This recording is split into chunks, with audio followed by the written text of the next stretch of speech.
prochain invité, c'est Florent Souvestre. Florent, vous êtes membre de l'association Planète Science. Qu'est-ce que c'est que cet asso?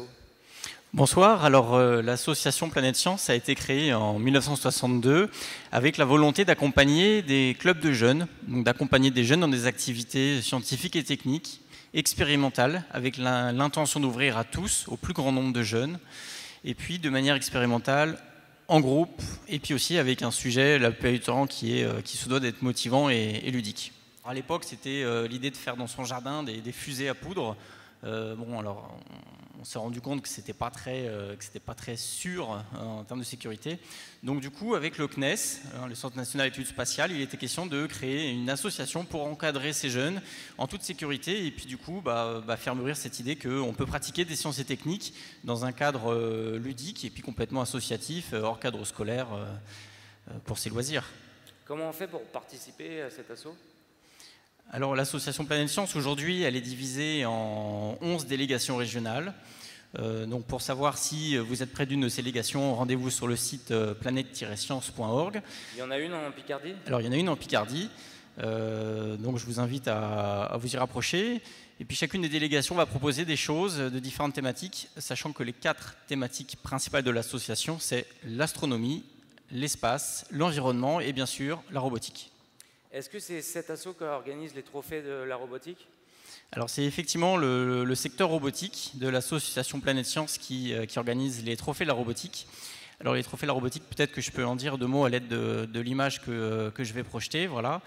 Alors le principe des trophées de la robotique, c'est de proposer à des jeunes de 7 à 18 ans de réaliser un robot qui est philo-guidé. Donc comme vous le voyez sur les photos, les rencontres s'organisent de la façon suivante. On fait se rencontrer autour d'une table qui fait 3 mètres par 2 équipes avec à chaque fois 2 jeunes, un robot qui va piloter la machine et puis l'autre qui sera en quelque sorte le coach, on l'appelle aussi le perchiste, on le voit à gauche, pour accompagner le câble dans les mouvements du robot.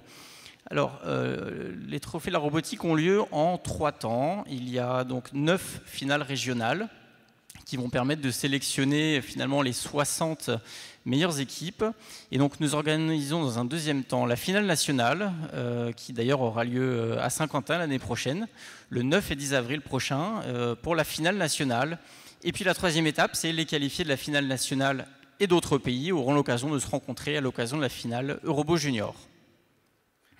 Donc le rendez-vous est pris 9 et 10 avril 2016. Oui, je dis pas de bêtises. Voilà, à Saint-Quentin, ici même. Finale des trophées de la robotique à Saint-Quentin, ce sera où? Ça sera? Ce sera où à Saint-Quentin? Alors c'est juste ici. Ici là? Juste ici là, voilà. Sur la Seine? Sur la Seine. Ok. C'est payant? Comment on s'inscrit? Comment on y va? On va sur votre site internet? Alors les inscriptions sont encore ouvertes, elles sont ouvertes à tous, que ce soit des clubs de loisirs, que ce soit des maisons pour tous, que ce soit des lycées ou des clubs indépendants. Il suffit de se rendre sur le site internet de Planète Science, de suivre le lien robotique, trophée et inscription. Là aussi, je voudrais en profiter pour délivrer un message fort peut-être à l'attention des enseignants qui sont ici présents. Alors vas-y. Les yeux dans cette caméra. Voilà, alors, mais attention, c'est l'instant message fort. Alors c'est l'instant message fort. Les trophées de la robotique sont vraiment conçus, pensés pour que les gens puissent y participer sans avoir 5 à 10 ans d'expérience derrière eux. Alors je m'explique, quand on ouvre un règlement, les gens nous font le retour, il y a 5 à 10 actions de jeu réalisées, les gens se disent « Ouh là là, il y a trop de choses, c'est trop compliqué ». Alors s'il y a 5 à 10 actions de jeu, ce n'est pas pour rien, c'est parce qu'on en fait des plus simples aux plus complexes. Donc on recommande vraiment aux équipes débutantes de se focaliser sur 1 à 2 actions simples et puis d'y aller. Alors l'autre message fort aussi, c'est que nous, notre travail, c'est pas de tirer la technologie vers le haut, même si on fait ce qu'il faut pour que les gens qui sont un peu ambitieux puissent le faire. Mais le message fort, c'est que, alors j'ai une anecdote, hein, ça sera plus simple.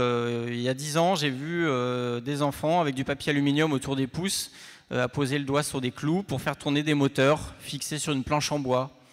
Donc finalement, c'est un moyen de faire un robot philo-guidé qui permet de pousser des objets, et le règlement est fait de manière à ce que si on sait pousser 1 ou 2 objets, on est capable de marquer des points, donc on est capable de participer à la rencontre.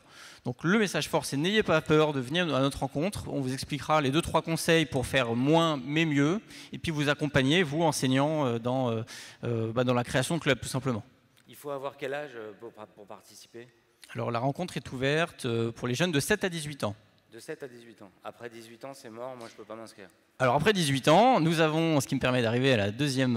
alors c'était la première planche, voilà. Donc la Coupe de France de robotique, c'est le grand frère. Alors la différence, c'est qu'au lieu d'avoir des robots philo-guidés, eh bien, ce sont des robots autonomes. Donc là, on retrouve cette configuration d'une table avec un côté rouge, un côté bleu, 2 équipes, 2 robots. Et la différence, c'est qu'au top départ, on tire une petite ficelle qui libère le robot et il doit, pendant 1 minute 30, de manière complètement autonome, marquer plus de points que l'adversaire. Donc quand on a plus de 18 ans, eh bien, on passe à l'étape d'après, le robot autonome. Est-ce que tu as d'autres choses à nous montrer pour conclure? Alors pour conclure, donc c'est vrai comment? Est-ce qu'on a tout vu? Alors on a presque tout vu. Donc là l'idée c'est vrai qu'on utilise le support, le prétexte de la compétition. Maintenant c'est absolument pas la vocation de l'association de procéder à des espèces de sélection par le niveau. Les rencontres c'est vraiment un prétexte. Alors au-delà de ça, nous organisons également, alors là c'est un exemple d'un projet qui est tout récent, qui s'appelle Sur la route des sciences. Alors sur la route des sciences, c'est un véhicule qui est chargé de modules d'animation de type, alors comme je le disais, espace, astronomie, robotique, environnement. Et alors la différence, c'est que contrairement à tout à l'heure où trophée de robotique, coupe de robotique, ce sont des projets qui se déroulent sur plusieurs mois, eh bien ces modules d'animation sont complètement adaptables aux besoins des gens qui font appel à ces modules. Donc c'est-à-dire ça peut être de la demi-heure à 2 heures, à une demi-journée ou voire à la semaine. Donc on est sur des temps d'animation pédagogique qui sont beaucoup plus courts, beaucoup plus modulaires. Merci beaucoup. Merci à vous. Merci Florent. On va conclure dans une demi-heure avec Frédéric Carré ces 2 journées. On va aller voir ceux qui soutiennent la robotique sur le territoire de Saint-Quentin dans un instant. Mais juste avant, on va écouter quelqu'un en anglais qui s'appelle Uwe Haas. Il va vous expliquer lui-même ce qu'il fait et puis j'essaierai de vous traduire un peu après. Si ce n'est pas clair, ce que je peux vous dire, c'est que c'est un amoureux de Saint-Quentin et qui nous aide beaucoup pour développer la robotique dans la région. On l'écoute tout de suite, Uwe Haas. What e-robotics can do in order to accelerate the innovation with robotics. And we do a lot. Not only that e-robotics is a privileged partner of the European Commission in the program SPARC, which is the largest civil-founded robotics program in the world, but also we, with our 248 members, are keen in innovation processes and also accelerating the use of robotics in many, many diverse fields. For example, we see robotics is now moving from manufacturing also into agriculture, into mining, into medicine, of course, and many, many other fields. So I believe that there is a necessity to have industrial members and research members combined to work on a roadmap, which we are doing. Our association is responsible for the European roadmap on robotics, which is a partnership with the European Commission. The European Commission then accepts the ideas for funding programs until 2020. I'm really amazed to see how this initiative on robotics in Saint-Quentin is growing. We have been here last year and I see now how it is growing and how it is becoming so important for the local industry and for the local associations to see how robotics can change from a region which is well known for unemployment, for industry going down, but now robotics is helping a lot.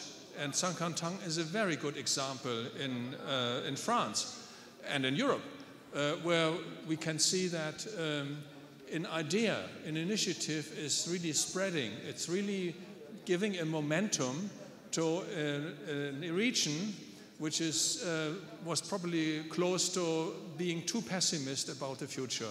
The agglomeration of Saint-Quentin has become member of our organization last month, and I'm really happy because I foresee a very active role of Saint-Quentin in our attempts to have regional innovation roadmaps. I was talking about the European roadmap, but we need also regional roadmaps for robotics And I think Saint-Quentin is already a very good example how a region can use existing competencies and combine this with highly innovative robotics, for example in agriculture, for example in textile and other manufacturing industries, to reinforce gains in productivity. So I'm happy to see Saint-Quentin being a member of our association, and I'm looking forward for a close cooperation. Merci beaucoup, Uwe. Alors, je ne vais pas vous faire une traduction littérale de ce que vient de nous dire Uwe. Je ne suis pas Nelson Montfort, hein. Je ne suis pas capable de faire 3 minutes comme ça d'un coup. En revanche, j'ai eu la chance de discuter longuement hier soir avec Uwe à l'hôtel de ville où nous ont accueillis Xavier Bertrand et Frédéric Macaré.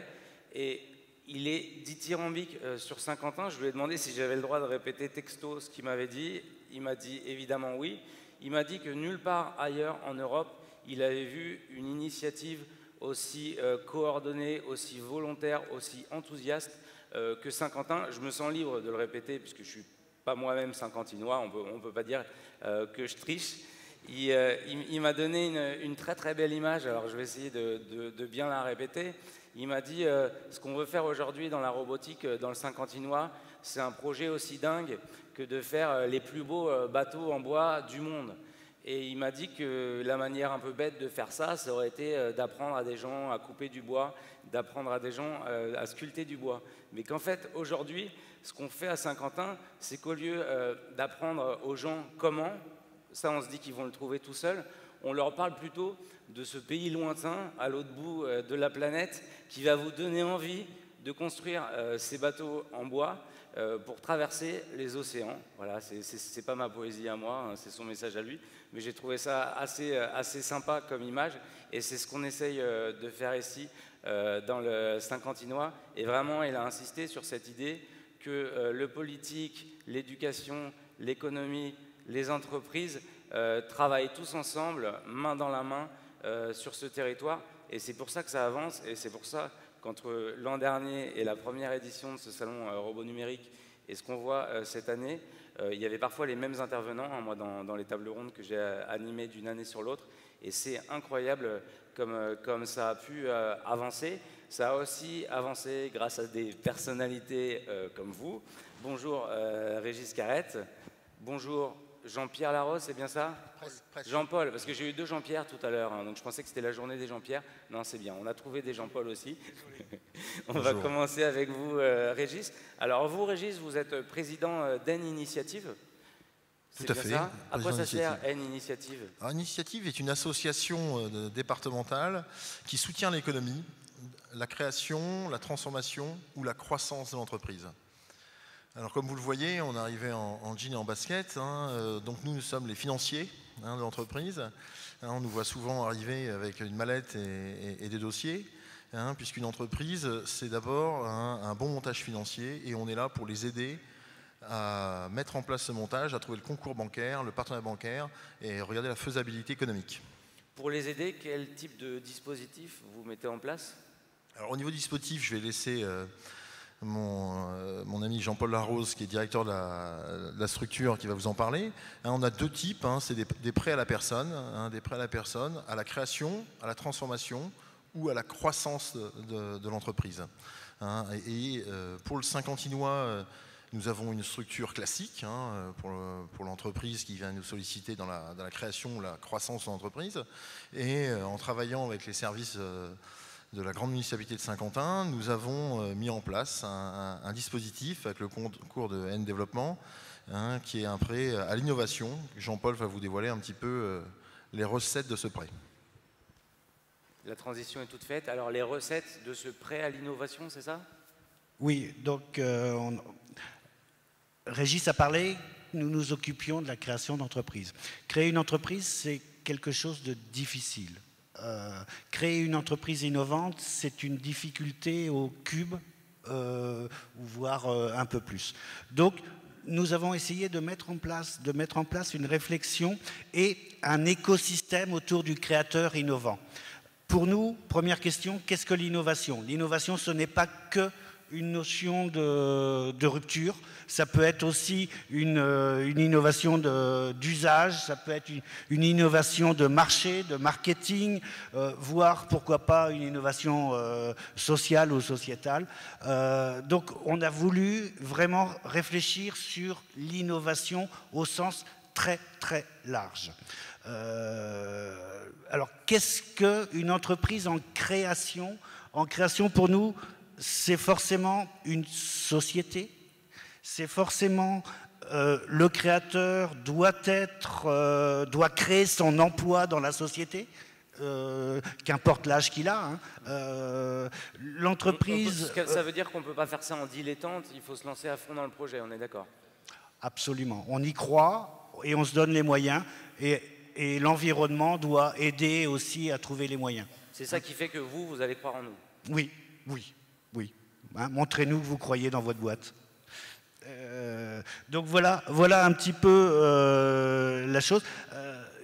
On considère qu'on a aussi à être un tout petit peu sélectif dans les projets. Pour nous, un projet d'innovation, c'est au moins un projet qui va consommer sur 2 ou 3 ans une centaine de milliers d'euros. C'est pas forcément le boulanger du coin, j'ai rien contre le boulanger, c'est pas forcément le boulanger du coin qui change son étalage qui est dans l'innovation qui nous intéresse. Donc on a un petit ticket d'entrée, il faut quand même que le projet ait un minimum d'investissement, et nous on va être capable de mettre de l'argent en accompagnement.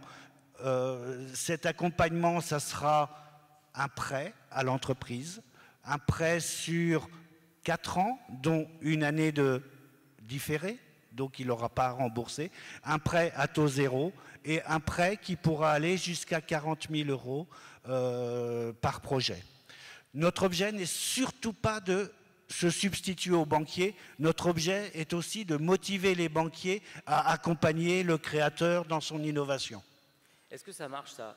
Ce type de prêt, vous les avez lancés quand? Et est-ce que, parce qu'on a parlé du problème des banques hier, qui souvent suivent qu'il faut motiver les projets, est-ce que vous sentez que les banques, ce type de dispositif, ça les réveille un peu? Alors, honnêtement, nous faisons la primeur de l'information aujourd'hui. Donc, ce prêt va être officiellement créé la semaine prochaine. Par contre, nous avons fait un peu la maquette et présenter la maquette au niveau des banquiers et au niveau des créateurs. Ça semble intéresser les deux parties. Donc dans un an, vous viendrez nous dire si ça a réveillé les banques, s'ils ont tenu leurs promesses? Absolument. Et puis dans un an, je viendrai vous dire peut-être, il y a eu 3 dossiers à Saint-Quentin sur la robot numérique, il y a eu 2 dossiers à Soissons sur je ne sais pas quoi. Ce prêt est un prêt qui n'est pas focalisé sur le territoire de Saint-Quentin, mais bon, Saint-Quentin... C'est à combien de kilomètres à la ronde on a le droit de venir vous voir? Alors, même si les frontières ne veulent pas dire grand-chose en économie, nous sommes sur un territoire départemental. Ok, dans l'Aisne. Bien. D'où le nom de votre asso. Est-ce que vous voulez compléter cette réponse, Régis? Oui, Jean-Paul nous a donné tout à fait le détail de ce nouveau dispositif.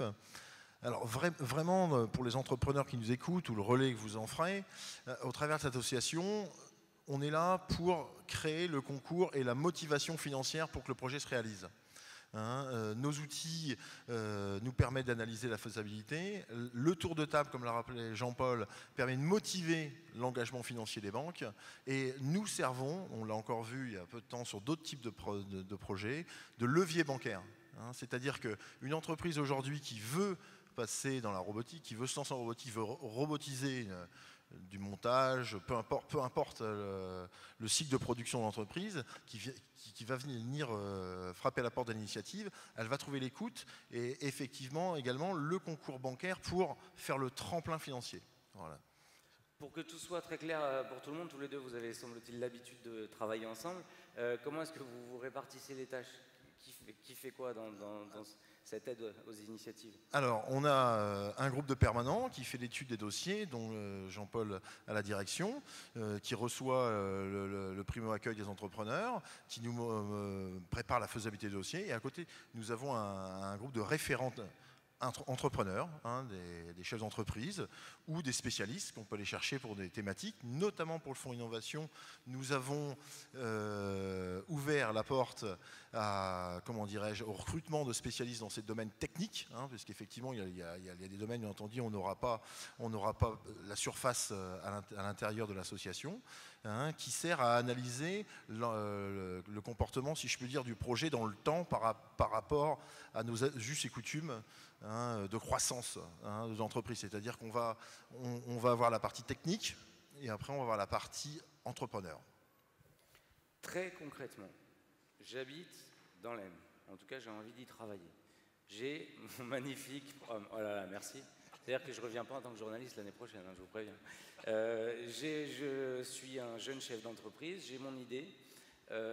Comment je fais pour profiter de ce prêt innovation, pour profiter de vos conseils? Alors, je demande à Jean-Paul Larose sa carte. Je peux donner votre numéro de téléphone ou pas? 03 23 79 86 57. C'est vous qui répondez?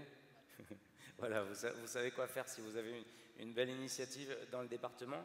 À partir de ce moment-là, il se passe quoi? Je fais un dossier, je vais sur votre site internet pour avoir toutes les informations. Comment est-ce que j'apprends à travailler avec vous pour avoir des financements?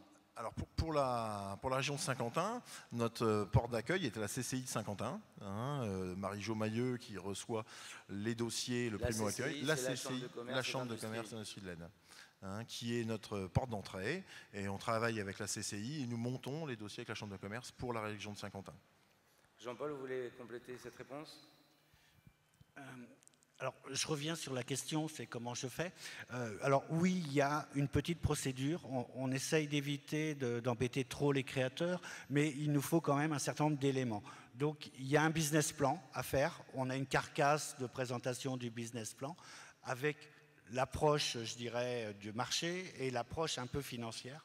Après, ça passe devant un comité d'experts. Donc, on a à la fois un écrit et un grand oral, sans faire l'ENA, et où on essaye de voir l'adéquation entre le projet et le porteur de projet. Des fois, c'est un petit peu différent. Et après, on alloue ou on n'alloue pas le prêt qui a été demandé. Mais j'insiste sur aussi une deuxième chose, c'est que ça ne suffit pas de faire le prêt, il faut aussi... Et c'est la volonté que nous avons eue, accompagner le créateur dans le temps et dans les 2, 3, 4 années, en considérant que la deuxième, troisième année sont des années difficiles. La première année, c'est toujours facile, il y a des exonérations, il n'y a pas de charges, mais après, il y a l'État qui vous retrouve un peu. Donc on a mis en place un écosystème, sans utiliser les mots un peu à la mode, on a mis en place un écosystème dans lequel il y a BPI, Innovation, bien sûr. Il y a l'Agence régionale d'innovation. BPI, on va dire ce que c'est la Banque publique d'investissement. Oui, oui.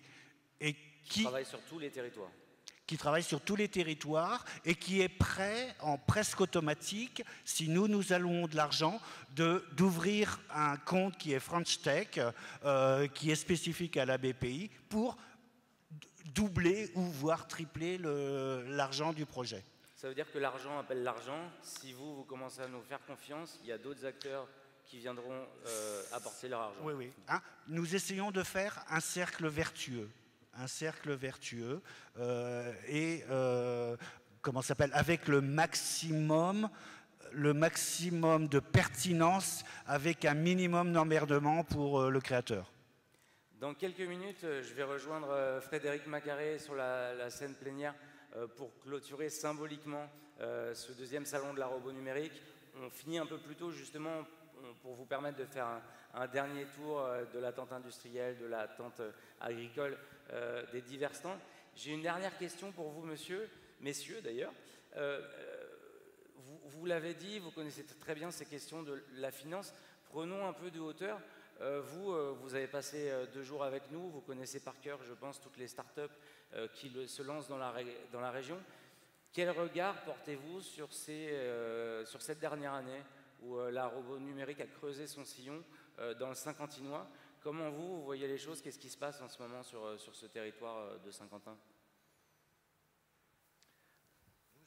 Que de politesse. Mais on va se lancer. Robot numérique. Pour moi, dans robot numérique, il y a déjà robot et il y a numérique. Alors, de toute façon, nos entreprises industrielles, puisqu'on parle de ça, je vais parler essentiellement de l'industrie et du service à l'industrie. Nos entreprises industrielles sont passées déjà à la robotique, que ce soit pour l'emballage, ça a été la première chose.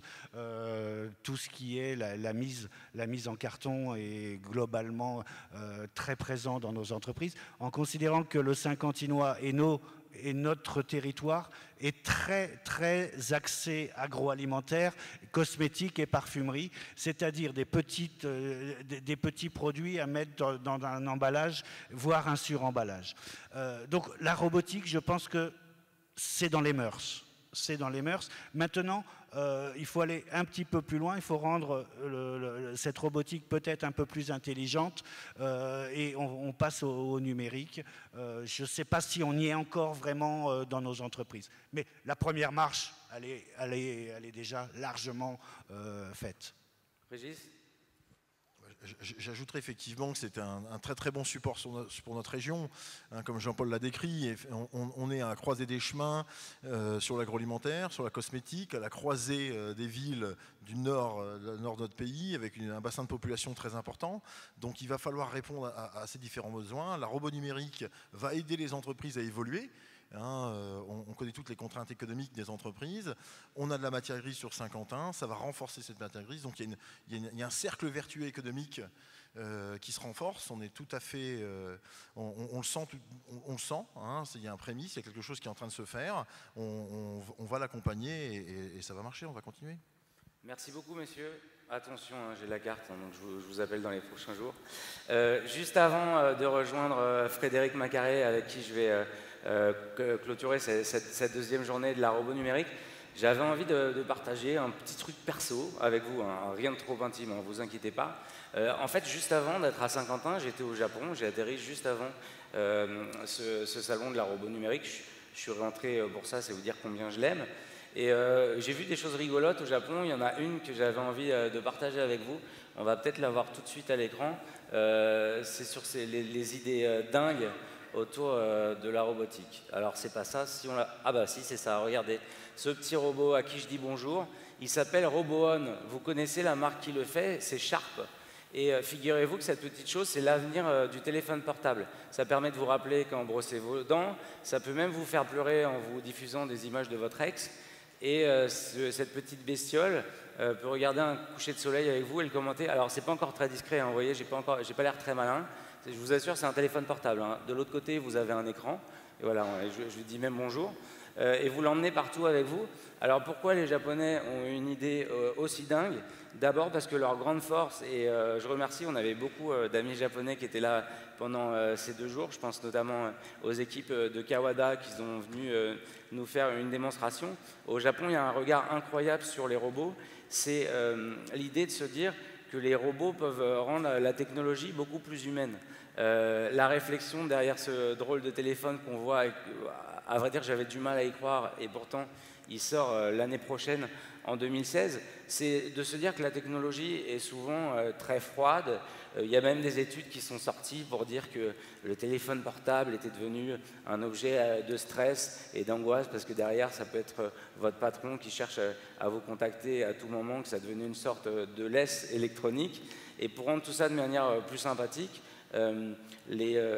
cette équipe japonaise de chez Sharp, c'est dur à dire, hein, c'est encore plus dur à dire que chez Shosh, s'est dit que voilà, on pouvait rendre paradoxalement les téléphones plus humains en leur donnant une apparence de robot. Donc voilà, ce petit RoboOn sortira l'an prochain en 2016 et j'essaierai de vous l'apporter à Saint-Quentin. Je voulais juste vous montrer cette chose pour vous dire que peut-être que le prochain RoboOn, ou peut-être une encore meilleure idée, peut-être ce sera vous qui la financerez, monsieur. Ça fait peut-être peur, hein, de mettre de l'argent là-dessus, et pourtant ça va sortir. Mais je suis sûr qu'à Saint-Quentin, on va avoir beaucoup d'initiatives aussi barrées, aussi géniales que celle-là dans les prochaines années.